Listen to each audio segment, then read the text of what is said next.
Hello everyone, this is Gaurav here and welcome back to the channel. क्या हाल है भाई? आप सभी की उम्मीद है काफी अच्छे होंगे। तो इस वीडियो में हम लोग बात करने वाले हैं जो आप लोग इंग्लिश स्कूल का पेपर होने वाला है, यानी 13 और 14 फरवरी को।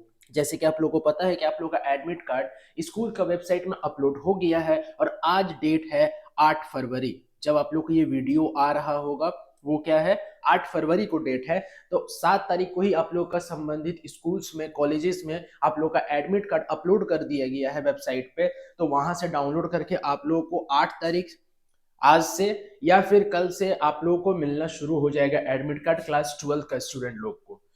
ठीक है, तो ये बहुत बड़ा एक खुशखबरी है। हमारे जो अध्यक्ष है वो भी नियुक्त हो चुके हैं जैक बोर्ड के, झारखंड एकेडमिक काउंसिल में। ठीक है, तो इस वीडियो में हम लोग बेसिकली बात करेंगे कि जो आप लोग का इंग्लिश कोर का पेपर होने वाला है कब, 13 और 14 फरवरी को, यानी कि आर्ट, साइंस और कॉमर्स स्ट्रीम के बच्चों का, उन लोगों का बच्चों का जो इंग्लिश कोर का पेपर में है उसमें 5 नंबर वाले, 5 अंक वाले प्रश्न कैसे पूछे जाएंगे उस बारे में, और काफी अच्छा अच्छा क्वेश्चंस करने वाले हैं इस वीडियो में। तो चलिए बिना देर किए हुए वीडियो को शुरू करते हैं और देखते हैं किस किस टाइप का क्वेश्चंस पूछा जा सकता है बोर्ड एग्जाम में। तो सबसे पहला जो क्वेश्चन है वो मेरा क्या क्वेश्चन है कि the modern world is full of insecurity, fear, war, worry and stress. जो मॉडर्न वर्ल्ड है उसमें क्या होता है, इनसिक्योरिटी है, डर है, वॉर है यानी युद्ध है, वरी यानी टेंशन है, स्ट्रेस है। What are the ways we attempt to overcome them. ऐसा कौन कौन सा चीज हो सकता है जिससे वो ऐसा कौन कौन सा चीज हो सकता है जो कि हम करें और ये सब चीज से बचे, किससे, ये डर से, युद्ध से, स्ट्रेस से, ये सब चीज से।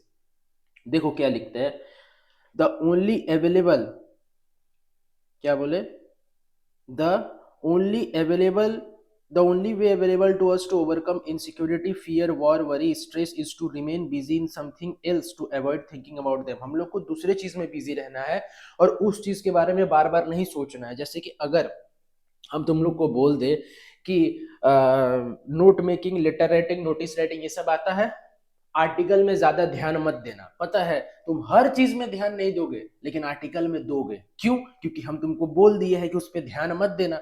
तो ऑब्वियस सा बात है कि ध्यान उधर ही खींचता है कि सर बोल दिए है आर्टिकल नहीं करने, सोच ले, कर लेते हैं अगर आ गया बाई चांस तो सब चीज में नहीं ध्यान दोगे, तुमको सिर्फ उसी में फोकस रहेगा। और हम तुमको बोल रहे हैं कि उस चीज में मत ध्यान दो, बाकी सारा में करो, तुम उल्टा करेगा। ठीक, तो इसीलिए उस चीज से बचने के लिए वो जो प्रोक्रेस्टिनेशन है, जो सोच है कि सोचने से करने से पहले बहुत सोचना, उस चीज से दूर रहने के लिए तुमको क्या करना है कि दूसरे काम में बिजी रहना है।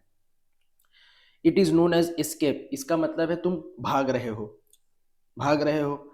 The world bodies that wish to keep people afloat from the real problems of the world announce different days to be celebrated in different ways and spend a lot of money to distract the whole world। लोग क्या करते हैं, इस चीज से बचने के लिए बहुत सेलिब्रेशन करते हैं, अलग अलग दिन होता है, ठीक है, वो सेलिब्रेट करते हैं। जैसे इंडिपेंडेंस डे, रिपब्लिक डे, ये सब सेलिब्रेट करके क्या करते हैं ना, वो उनको लीव मिलता है, एक तो छुट्टी मिलता है और उनको रिलैक्स फील होता है, वो ये सब चीज से बाहर आ जाते हैं ये दुनिया से। क्योंकि देखो हर एक काम में स्ट्रेस है, ऐसा कोई भी काम नहीं है जिसमें स्ट्रेस नहीं है, टेंशन नहीं है। ठीक है, हाँ तुम पढ़ रहे हो स्ट्रेस है, हम पढ़ा रहे तो भी स्ट्रेस है, क्या पढ़ाए, कैसे पढ़ाए, क्या नहीं, डन तो। हाँ, उसके बाद the ladies keep themself busy in an unnecessary marketing and kitty parties. Ladies कैसे करके भाग सकती है किटी पार्टीज में, खुद को बिजी रख करके, मार्केटिंग में बिजी रख करके। The children remain busy with TV and computer game. जो बच्चे लोग हैं वो टीवी और कंप्यूटर देखेंगे। And the adults have different hobbies from buying and selling car, houses and shares to motor driving, target shooting, clubs, casinos and card games. और जो पुरुष है वो कैसे करके कार खरीद सकते हैं, हाउस खरीद सकते हैं, शेयर मार्केट में पैसा लगा सकते हैं, ठीक है, कुछ और गेम्स, कार्ड गेम्स होता है वो खेल सकते हैं। ठीक, उसके बाद at present at least in our country all the old men are wasting time in small parks by playing cards और engaging in an ideal gossip. Often they claim that they talk about religion and spirituality. जो बूढ़े लोग होते हैं ना हम लोग के कंट्री में, बूढ़े लोग क्या करते हैं ना कि पार्क में बैठ करके कार्ड खेलते हैं, कार्ड गेम, है ना। और ये वो इस चीज का दावा करते हैं कि हम लोग कार्ड गेम नहीं कर रहे, हम लोग रिलीजन के बारे में, धर्म के बारे में, स्पिरिचुअलिटी, परमात्मा से आत्मा का मिलन कैसे होगा, इस तरह से, इस तरह का हम लोग बातें करते हैं। They must realise that religion and spirituality is not what we talk about but what we do. Spirituality का मतलब ये नहीं कि जो हम बोल रहे हैं, स्पिरिचुअलिटी का मतलब ये है कि जो हम कर रहे हैं, हम लोग का कर्म ही भगवान देखेंगे। they do nothing, they could have proved themselves to be an asset of to society, children, government and their fellow beings। वो कुछ नहीं करते हैं, बस वो इस बात को साबित करने में लगे हुए होते हैं कि हम एक एसेट है, किसका? सोसाइटी का, गवर्नमेंट का, चिल्ड्रन का। some are taking refuge in yoga। Yoga must be a part of life, not just an exercise during old age. Yoga एक जिंदगी का हिस्सा होना चाहिए, ऐसा नहीं कि जब हम बूढ़े हो जाए तभी हम योगा करें। More over they start yoga when they have already lost their health. हम लोग का कंट्री के लोग तब योगा करते हैं जब हम लोग अपना जो स्वास्थ्य है वो खो बैठते हैं।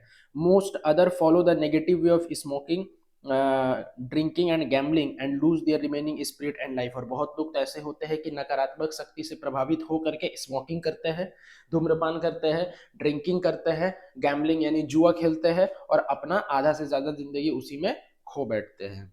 ठीक, तो ये पहला क्वेश्चन कैंसर हो गया। दूसरे क्वेश्चन की तरफ बढ़ते हैं। What do you infer from Sam's letter to Charlie? देखो, it is very clear that Charlie himself wrote the letter. He had blank first day cover in his stock with stamp from 1894। अच्छा, comment box में comment करो तो कि first day cover क्या होता है, जल्दी जल्दी। हाँ, सारे बच्चे कमेंट करेंगे फर्स्ट डे कवर क्या होत रही। ठीक है, जैसे कि आप लोगों को पता है ये कौन सा चैप्टर है, थर्ड लेबर, और इनके जो ऑथर का नाम है, वो ऑथर कौन है? इनके जो ऑथर है वो हमारे हैं जैक फिने, है ना हो? हाँ, जैक फिने ऑथर है थर्ड लेवल का। चलिए आगे बढ़ते हैं कि फर्स्ट डे कवर, और वो खुद ही लिखा था, ठीक है, जिस जो कि उसका स्टैम्प कलेक्शन में से मिला था। He put the letter inside and hide it in the pile of his collection of the oldest stamp and first day cover। वो क्या किया था, उस लेटर को अपना पुराना फर्स्ट डे कवर में छुपा दिया था। This is the only possible reason that the letter was found there। ये एक ऐसा रीजन है, ऐसा कारण है जिसके कारण लेटर वहां पे मिला था। उसके बाद कहाँ चला गया, हाँ, there is yet another possibility. His wife Luisa also knew about everything and she is another person who has access to the oldest stamp file। She could have written the letter and placed it inside the old envelope। देखो, और एक possibility और एक संभावना ये जताई जा सकती है कि उसकी जो पत्नी थी लुइसा, वो उसके बारे में सब कुछ जानती थी कि वो स्टैम्प कलेक्शन करता है कौन? चार्ली। इसीलिए हो सकता है कि उसकी जो वाइफ थी, उसकी जो पत्नी थी, अपने ही हाथ से लिख करके उस लेटर को वहां पे रख दी है, ये भी हो सकता है। The letter is not genuine, letter genuine नहीं था। Had Sam actually written the letter and posted it, then the postman would have duly delivered it to him। अगर सही में सैम अगर लेटर लिखा रहता गेल्सबर्ग इलिनॉइस से 1894 में, तो पोस्टमैन आता, पोस्टमैन दे करके जाता। पोस्टमैन का तो जिक्र किया ही नहीं गया है। This is enough to prove that the letter was fake and deliberately placed there. ये इस बात को प्रूफ करने में, साबित करने में बहुत ज्यादा है, एनफ है कि जो लेटर है वो फेक था और उसको जबरदस्ती वहां रखा गया था। डन। तो उसके बाद देखो नेक्स्ट सवाल क्या है। How can a visit to Antarctica be an enlightening experience, elaborate. ये सब चीज मत देखना, देखो सीबीएसई में आए या किसी में भी आए, ठीक है, आपको ध्यान देना है कि भैया क्वेश्चंस आ सकता है और आपको सीखना है बस, ठीक है। देखो यहाँ पे ध्यान से, a visit to Antarctica can be enlightening because it gives true insight into the earth past present and future। सवाल ये कहता है कि जो अंटार्कटिका गए थे, यानी journey to the end of the earth, इनके ऑथर कौन है? तिसानी दोषी। जो हम लोग अंटार्कटिका गए थे वो एक अच्छा एक्सपीरियंस रहा, एक अच्छा अनुभव रहा, कैसे इस चीज को व्याख्या करें, ये सवाल बोल रहा है, ठीक है। तो अगर हम लोग अंटार्कटिका जाएंगे ना, तो उसमें हमको अर्थ का पास्ट के बारे में भी, प्रेजेंट के बारे में भी और फ्यूचर के बारे में भी पता लगेगा, क्योंकि वहाँ का वेदर बहुत अच्छा है। It can teach the coming generation about the need of the hour by enabling them to learn about the value of our planet। हम लोग का जो कमिंग जनरेशन है, जो आगे वाला आने वाला पीढ़ी है, वो हम लोग का प्लेनेट को कैसे करके बचा के रख सकता है, इस बारे में अंटार्कटिका में बताया जाता है। अंटार्कटिका का सारा वेदर या एनवायरनमेंट या surrounding. Antarctica is totally a frozen sheet of ice. Antarctica सिर्फ और सिर्फ बर्फ से ढका हुआ एक शीट है। It must have preserve whatever came by chance to its store. Moreover it is very peaceful place. बहुत शांतिपूर्ण जगह है। So one can work and think here without any disturbance. इसीलिए कोई भी यहाँ पे कुछ भी काम कर सकता है और सोच सकता है, गहरा चिंतन कर सकता है। It has a simple ecosystem. Ecosystem बड़ा सिंपल है। एंड इट लैक्स डाइवर्सिटी, लेकिन डाइवर्सिटी नहीं है।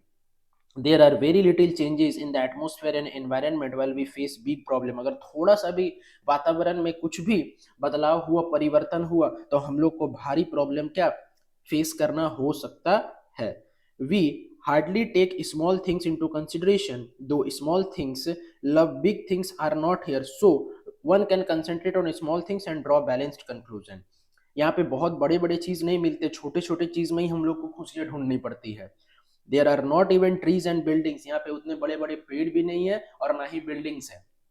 The melting ice and other phenomena indicate that we are coming close to our extinction. Melting ice जो है, जो बर्फ जो है पिघल रहा है, वो इस बात का प्रतीत है, वो इस बात को बताने का प्रयास कर रहा है कि हम लोग का जो प्लेनेट है अब वो खत्म होने वाला, हम लोग अत्याचार कर रहे हैं अपने प्लेनेट के ऊपर, हम लोग अत्याचार कर रहे हैं अपना इकोसिस्टम के ऊपर। डन तो हाँ। नेक्स्ट क्वेश्चन देखो क्या है।